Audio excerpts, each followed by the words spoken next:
इन दिनों देश में दो जो राजनीतिक विवादित बयान हैं उन पर खुली चर्चा हो रही है। एक राहुल गांधी का दिया गया बयान है और दूसरा मोहन भागवत जी का, जो कि आरएसएस के छठे प्रमुख हैं। हालांकि आरएसएस खुद को कहती है कि ये सांस्कृतिक एक संगठन है और उसका राजनीति में कोई ज़्यादा दखल नहीं लेकिन वर्तमान में अगर देखें तो आरएसएस का पूरा दखल है और बीजेपी जो है वो एक समझ लीजिए कि शील्ड है उसकी।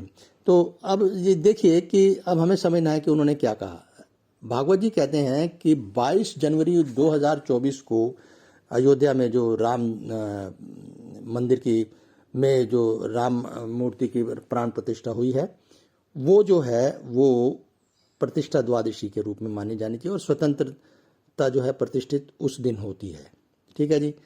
और असली जो है वही स्वतंत्रता मानी जाएगी। अब ये एक दुखद पहलू है। खैर, आइए अब हम समझते हैं कि उन्होंने 2-3 बिंदु कहे हैं कि एक तो ये उन्होंने कहा कि संविधान अपने भाव के अनुसार नहीं चला, 5000 साल पुरानी परंपरा का जिक्र किया और साथ में ये भी कहा कि रोजी रोटी के ऊपर जो चिंता या सवाल उठाते हैं वो भी ये जान लें कि राम मंदिर के प्रवेश द्वार से ही रोजी रोटी का वो भी मार्ग जाता है। ये तो आइए हम समझते हैं कि हमारे पास एक पुस्तक है हमारी परंपरा, वो उसके ऑथर हैं, संपादक जो हैं उसके वियोगी हरि जी हैं। उनकी प्रस्तावना में वो कहते हैं, मोटी बात यहीं से आपको समझ में आ जानी चाहिए बात, कि ये सही है कि हिंदू विचारधारा में प्राचीनता का आग्रह परंपरा से ही रहा है, पर उसके साथ ही हमें जो विचार स्वतंत्र विचार है उनका भी आदर भाव हमें करना चाहिए।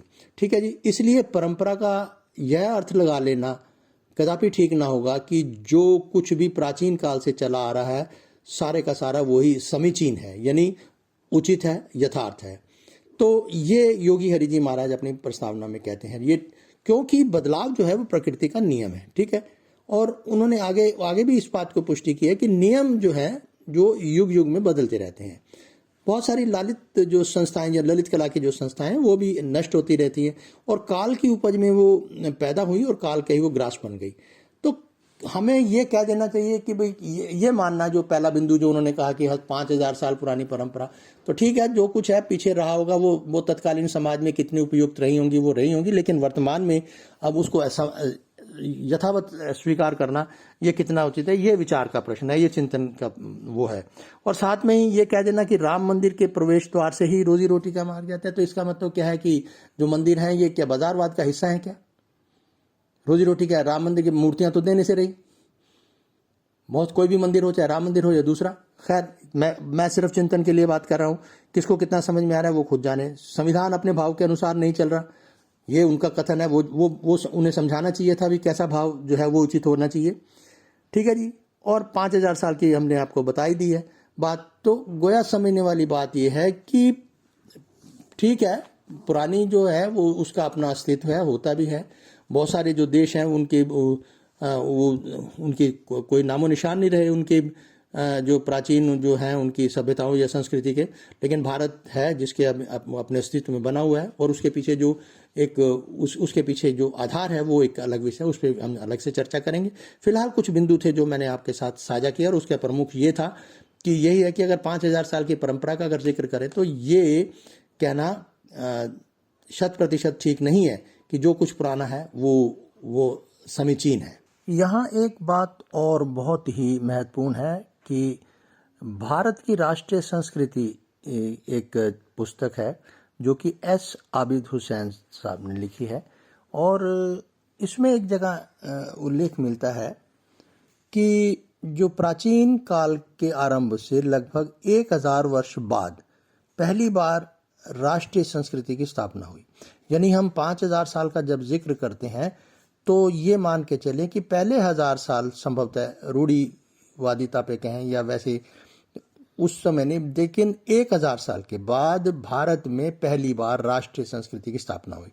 यह वैदिक हिंदू संस्कृति थी जो कि वैदिक आर्य और पूर्व आर्य संस्कृतियों के पारस्परिक प्रभाव के परिणाम स्वरूप आई। तो ये संदर्भ हमें मिलता है जो है एस आबिद हुसैन जो है उनकी किताब भारत की राष्ट्रीय संस्कृति से।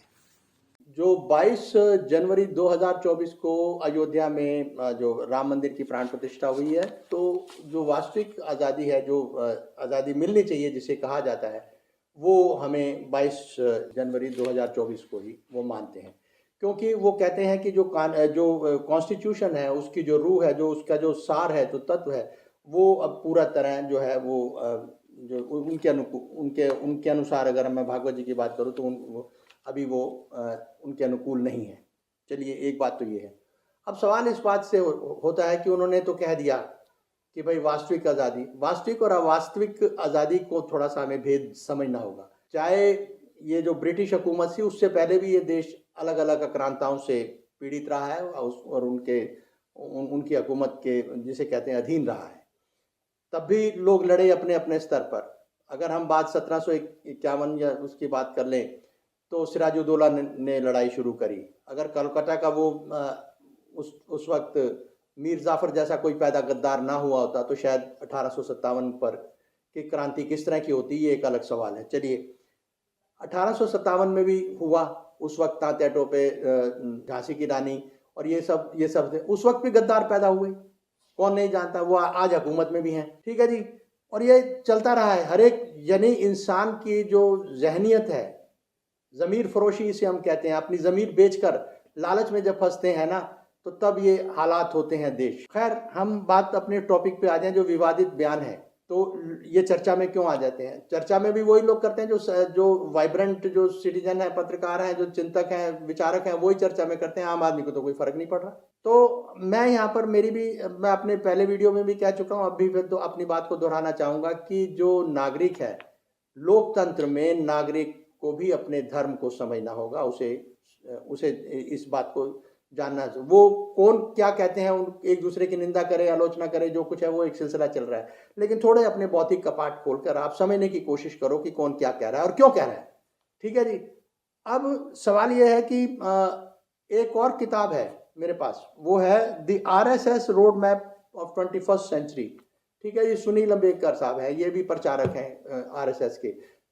2007 में 60वीं वर्षगांठ जब देश मना रहा था, तब इनके जहन में एक सवाल उठता है कि 2047 में जब 100वीं वर्षगांठ देश मना रहा होगा तो भारत किधर बढ़ रहा होगा।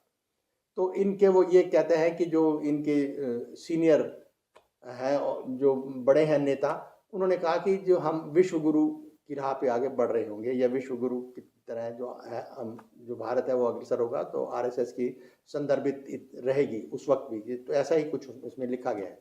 अब सवाल यह है कि विश्व गुरु किसे कहेंगे और विश्व गुरु का पहली बार किसने इस्तेमाल किया था। तो जब मैंने थोड़ा सा खंगालने की कोशिश की, जानने की कोशिश करी, तो शिकागो में 1893 में जो विवेकानंद जी हैं, ये जब गए तो उन्होंने हिंदू धर्म पर अपना उन्होंने भाषण देना था। तो तब उन्होंने अमेरिकन बहनों भाइयों कह के कहा, तो बहुत देर तक तालियां बजती रही। तो उन्होंने कहा कि धर्म का मेरुदंड जो है भारत के साथ रहेगा और ये अध्यात्म के बिना पर आने वाले समय में विश्व गुरु बन सकता है, अध्यात्म के बिना पर।